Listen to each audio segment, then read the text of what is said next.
आप सबन को राधे राधे। तो मेरे ठेठ देहाती चैनल में आप सभी का स्वागत है। तो आज मैं संडे टाइम में जबलपुर शहर की अमूल्य धरोहर, प्राचीन विरासत एवं पवित्र नदी माँ नर्मदा के बारे में बताऊंगी। हमारे भारत को गंगा, यमुना, सरस्वती, गंगोत्री इत्यादि नदियों ने पुत्र की तरह अपने आंचल में संजो कर रखा है और पेड़ों की छाया, हरी भरी घास, रंग बिरंगे फूल, गौरैया पक्षी की आवाज़, तीर्थ स्थल और नदियाँ, यही तो हमारे भारत की पहचान है, जो कि हमारे भारत को और देशों से अलग संस्कार, संस्कृति और प्राचीन परंपरा के नाम से जानी जाती है। और नर्मदा नदी जबलपुर शहर की पहचान है। कल कल बहती नदी, नदियों के बीचों बीच विराजमान माँ नर्मदा जी की प्रतिमा एवं प्राकृतिक सौंदर्य के कारण पर्यटकों और श्रद्धालुओं को अपनी ओर आकर्षित करती है। जबलपुर वासियों के लिए नर्मदा सिर्फ नर्मदा नदी नहीं है, बल्कि नर्मदा मैया है और ये जीवित देवी है और यहाँ के जल को गंगा जल की तरह पवित्र माना जाता है। नर्मदा नदी में स्नान करने से एवं दर्शन करने से अलौकिक आनंद की प्राप्ति होती है।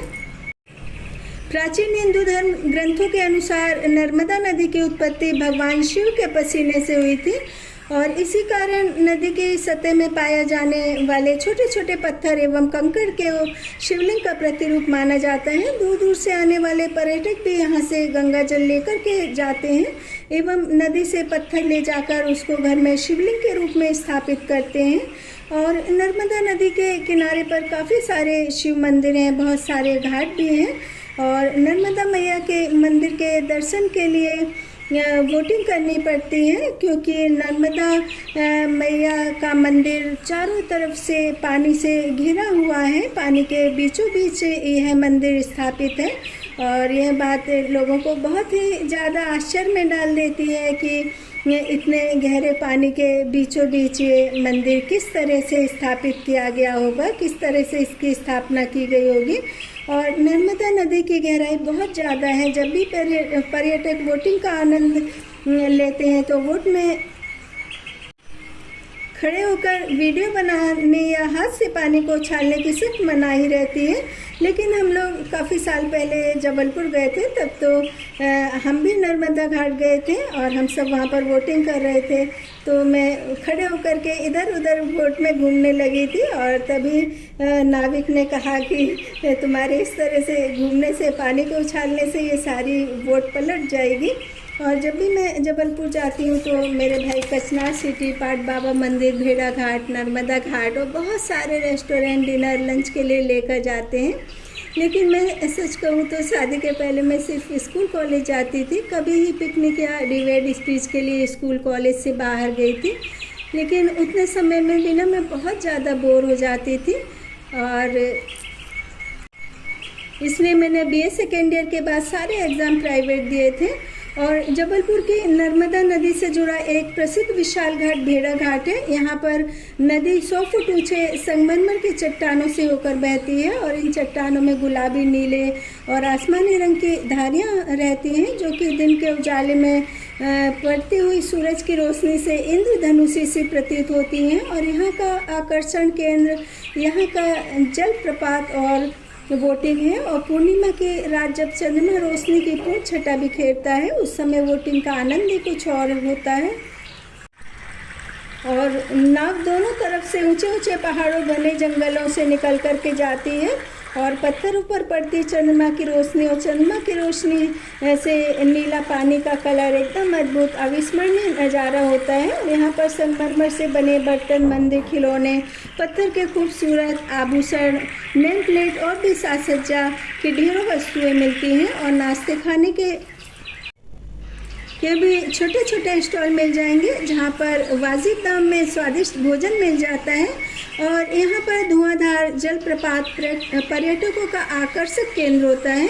कई हजार किलोमीटर की ऊंचाई से समुद्र में गिरते पानी की धार एकदम सफ़ेद हो जाती है और कई बार पर्यटक उत्सुकतावश फॉल की तरफ पीछे चले जाते हैं और जब वो डिसबैलेंस हो जाते हैं तो समुद्र में गिर जाते हैं, और गहरे समुद्र में जाने के बाद उनको चाहे कितना ही गोताखोर ढूंढ ले फिर उनका पता नहीं चलता है, क्योंकि इस फॉल में कुछ ऐसी आकर्षक शक्ति है कि इसके यदि कोई पास जाता है तो वो अपने आप ही उसमें फॉल में समा जाता है। तो इसलिए यहाँ पर चारों तरफ से रेलिंग लगाई गई है। तो भेड़ाघाट के समुद्र की गहराई वैज्ञानिक भी नहीं नाप पाए हैं। वैज्ञानिकों ने भी बहुत ज़्यादा खोज की इसको नापने की कि इसके समुद्र की गहराई कितनी ज़्यादा है, लेकिन वो भी इसकी गहराई को नहीं नाप सके। और नर्मदा नदी की परिक्रमा प्राचीन समय से ही चली आ रही है। नर्मदा नदी की परिक्रमा को आध्यात्मिक दृष्टि से बहुत ज़्यादा महत्वपूर्ण माना जाता है, और इसकी परिक्रमा बिना शूज और स्लीपर के करनी होती है, और इस तीर्थ यात्रा को पूर्ण करने में कई महीने लग जाते हैं। जबलपुर इस यात्रा का विशेष पड़ाव है। यहाँ पर कई तीर्थयात्री विश्राम करने एवं आशीर्वाद लेने इन घाटों पर आते हैं। नर्मदा नदी एवं यहाँ पर बने हुए घाट प्राचीन सभ्यता की निशानी है, और पर्यटकों के लिए नर्मदा नदी से जुड़ा इस समृद्ध इतिहास का हिस्सा है। महात्मा गांधी जी की अस्थियां जबलपुर के तिलवारा घाट में विसर्जित की गई थी, और तिलवारा घाट का भी विशेष महत्व है, और ऐतिहासिक रूप से इसको जानने के लिए दूर दूर से लोग आते हैं। और प्राचीन काल में व्यापार मार्ग नर्मदा बैसिन ने ऐतिहासिक रूप में एक महत्वपूर्ण व्यापार गलियारे के रूप में कार्य किया, जो कि मध्य भारत को पश्चिमी बंदरगाहों से जोड़ता था एवं विकास के साथ साथ विभिन्न राज्यों एवं राजवंशों को जोड़ता चला गया। और जबलपुर से नर्मदा नदी का मार्ग एक भूवैज्ञानिक आश्चर्य है, और संगमरमर की चट्टानों का निर्माण आश्चर्यजनक संगमरमर की चट्टानें संभवतः प्राचीन भूगर्भीय हलचलों से बनी थी, अर्थात समुद्र में आने वाले ज्वार भाटा के उफान से बनी थी। और जैसे जैसे ग्लेशियर पिघलता गया, उसकी शक्ति ने मुलायम मैग्नीशियम चूना पत्थर के माध्यम से एक खाई बना ली थी, जिससे कि विशाल जल प्रपात बन गया। और यह अनूठा भूवैज्ञानिक इतिहास नर्मदा के 1312 किलोमीटर के मार्ग में एकमात्र ऐसा स्थान है जिसकी वजह से नर्मदा नदी इतनी गहरी और सक्रिय खाई से होकर बहती है। ऐसी मान्यता है कि नर्मदा के पत्थरों में शिवलिंग का वास होता है, जिसे लोग बाड़लिंग कहते हैं, और शाम के समय नर्मदा घाट का नज़ारा बहुत ही अद्भुत होता है। नर्मदा नदी के किनारे शाम की आरती होती है। हजारों लाखों दियों की कतारें, मंत्रोच्चारण की गूंज, असंख्य शंख एवं घंटियों की धुन, ऐसा दिव्य अनुभव होता है जैसे संपूर्ण देवलोक पृथ्वी पर आ गया हो। जब जलते हुए दियों को नर्मदा नदी में प्रवाहित करते हैं तो लगता है आकाश में असंख्य तारे टिमटिमा रहे हों। और यहाँ के स्थानीय लोग बताते हैं कि नर्मदा माँ की महिमा एवं भेड़ाघाट के धुआंधार का तीव्र वेग से बहता हुआ पानी अतुलनीय है, और यहाँ पर कई पिक्चरों की शूटिंग भी हुई है। तो धुआंधार जलप्रपात एक शक्तिशाली एवं खूबसूरत जलप्रपात है। जो भी यूट्यूबर वीडियो बनाना चाहते हैं तो वो जबलपुर के टूरिस्ट प्लेस की वीडियो ज़रूर बना कर लाएँ। बहुत सारे आकर्षक टूरिस्ट प्लेस आपको मिल जाएंगे जहाँ पर आसानी से आप अपने चैनल के लिए वीडियो बना सकते हैं। लेकिन भारत की तमाम नदियों की तरह पर्यटक इन नदियों में भी घाटों के आसपास पूजा की सामग्री, कागज़ की प्लेट, यहाँ तक कि बियर की खाली बोतलें, सिगरेट के पैकेट इत्यादि फेंकते हैं। और नदियाँ हमारी माँ है, क्योंकि कहते हैं कि जल ही जीवन है, और हम खुद ही जल को इतना गंदा कर देते हैं। इसलिए बारिश में ये नदियाँ अपना रौद्र रूप धारण कर लेती हैं। आसपास के मकानों, सड़कों, पुलों, यहाँ तक कि गाड़ियों को भी अपने साथ बहा कर ले जाती हैं। और नदियों को साफ रखना प्रत्येक नागरिक का कर्तव्य है। दुनिया का अंत सूखे अकाल से नहीं, ग्लेशियर पिघलने से होगा, क्योंकि हम प्रकृति के साथ खेल कर रहे हैं, छेड़छाड़ कर रहे हैं। धार्मिक स्थलों को हमने पिकनिक स्पॉट बना रखा है, वहाँ पर मांस मदिरा का सेवन करते हैं, वहाँ पर बहुत ज़्यादा गंदगी फैलाते हैं। और हम लोग जब छोटे थे तब आसपास की बुजुर्ग दादी बताती थी कि पूरी धरती में एक दिन प्रलय आएगा, सब तरफ पानी ही पानी हो जाएगा।